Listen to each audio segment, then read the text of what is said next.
Welcome, everyone.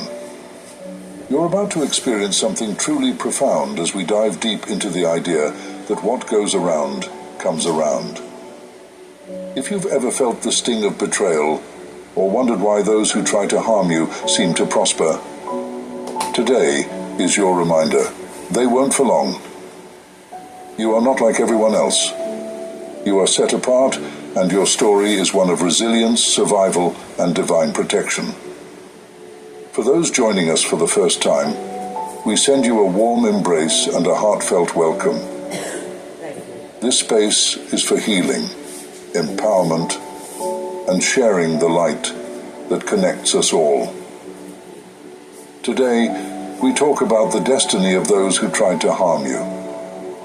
They thought you would bend under pressure like everyone else, but they don't know the depth of your journey. They don't understand the battles you've fought, the hardships you've endured, or the divine hand that holds you. The Bible says, "No weapon formed against you shall prosper." Isaiah 54:17. This is not just a verse, it is your truth. You walk with protection that transcends this world. So to all who sought to tear you down, know this: their day of reckoning is near. The universe has seen their actions, and God has already sealed their fate. You see, the universe operates on a divine balance. What they sow, they will reap, 30, 60, even 100-fold. They thought they could manipulate, lie, or destroy you, but they underestimated who you are. You are progressing on a spiritual path, and that alone makes you a threat to anyone who walks in darkness.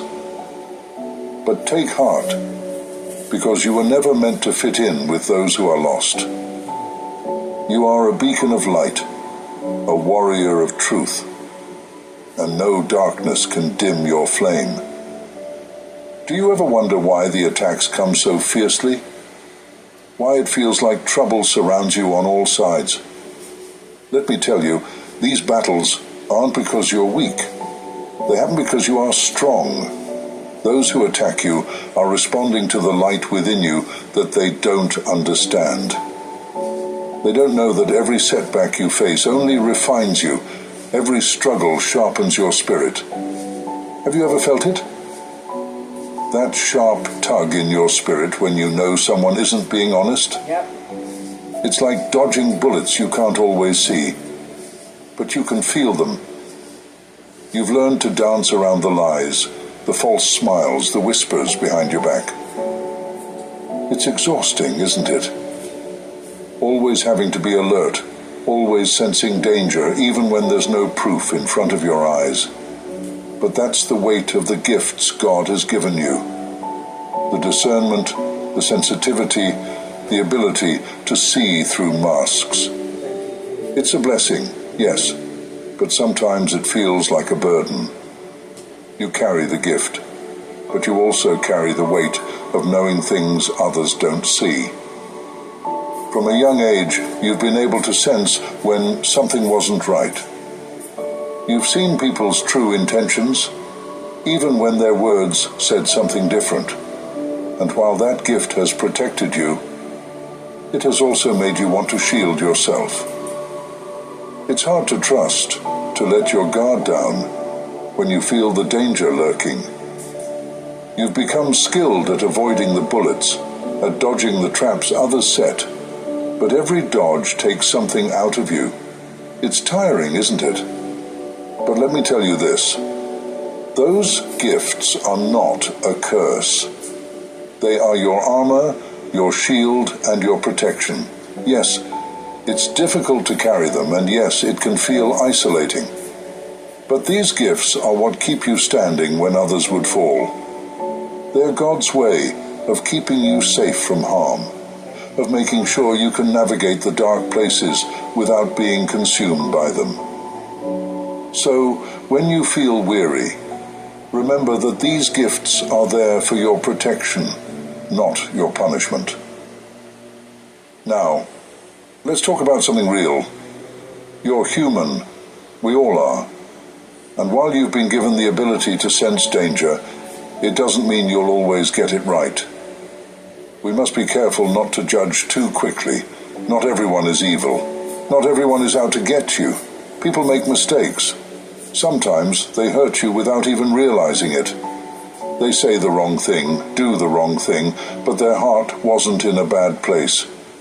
And that's where we need to show grace. If someone wrongs you once, maybe they didn't mean it. Maybe it was a moment of weakness or a bad decision.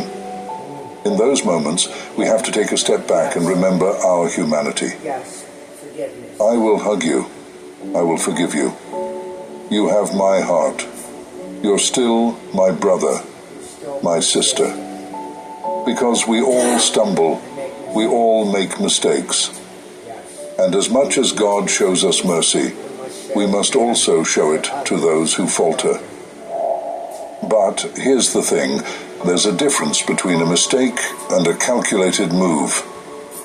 We all make mistakes. We're human. We stumble, we say things we don't mean, or we act out of fear, confusion, or frustration. That's part of life, and those moments are opportunities for growth and understanding. But when someone takes the time to plan out their harm, when they don't just lash out in a moment of weakness, but instead sit down and think about how they can hurt you, that's different.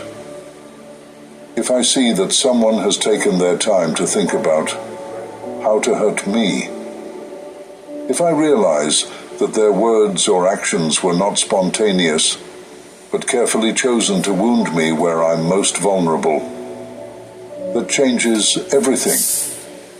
It's one thing to slip up and make a mistake, but it's something else entirely when someone goes out of their way to find your weak spots. When they dig deep into your soul, learning where it hurts most, and then deliberately strike, that is no accident.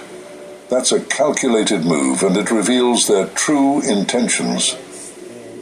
When someone goes out of their way to bring another person down on purpose, they are no longer acting out of ignorance or a moment of poor judgment. They are choosing evil. They are letting darkness guide their hand, and when they do that, they are making a conscious choice about which side they stand on. And let me tell you, once they've made that choice, there will be no mercy. Not from me, not from God, not from the universe. Because when someone intentionally seeks to harm another, when they put effort into causing pain, they've aligned themselves with the forces of destruction. They've chosen the side of harm, and with that choice comes consequences. They cannot deliberately walk down a path of deceit and malice and expect grace. They can't expect forgiveness when they've set their sights on ruining someone else's spirit. God is merciful, yes, but he is also just. And justice doesn't overlook deliberate wrongdoing. The Bible says, "For the Lord is a God of justice. Blessed are all who wait for him." Isaiah 30:18. Justice means that every action, especially those made with clear intent, will be accounted for. They cannot escape the consequences of their choices. And when they knowingly harm the innocent, when they seek to tear down someone who is walking their path in righteousness, justice will come for them. And let me tell you something else. Satan has no loyalty. The devil will use people, manipulate them, whisper lies into their ears, and make them believe that hurting others will give them power or satisfaction. But in the end, he doesn't care about them. He doesn't care about their souls. Try to tell him. Once they've served his purpose, he will discard them without a second thought. They will be left with nothing but the emptiness they thought they could fill by bringing others down. The devil has no mercy, and neither does God when it comes to those who choose wickedness. Make no mistake, there is a clear difference between a moment of human error and a path of destruction. If they walk the path of evil, if they hurt others on purpose, they are walking toward their own destruction. There will be no escaping the justice that comes when someone deliberately chooses to harm others. So I say this: if someone has wronged you by mistake, if their heart was in the wrong place for just a moment, there is still time for redemption. Seek forgiveness. Own up to it, apologize sincerely, and let love heal the wound. We've all been there. We've all made poor choices in moments of weakness. But if they acknowledge their mistake and seek to make it right, there is grace, there is forgiveness, there is healing. However, if someone has chosen to walk the path of deceit, if they have aimed to destroy someone deliberately, they must be prepared for the consequences. There is no mercy for those who make it their mission to harm others. They cannot plant seeds of malice and expect to harvest peace. They cannot walk in darkness and expect to find the light at the end. Those who knowingly seek to destroy others will eventually face the destruction they've sown. Peace, everybody. It's your boy Freeway, and I teamed up with Black Men Vote to remind y'all that the power is at the... Chosen ones, you are covered by grace, but you must also be wise. Know when to forgive, and know when to step back and let God handle the rest. Not every battle is yours to fight. Some people don't deserve your energy, your love, or your forgiveness after they've shown their true colors. Know the difference between someone who made a mistake and someone who made a choice to hurt you. But what about those who harmed you on purpose? The ones who plotted, schemed, and did everything in their power to bring you down. They thought they had won, didn't they? They may even experience a brief moment of success, of luck, of triumph. But let me tell you something, that luck is fleeting.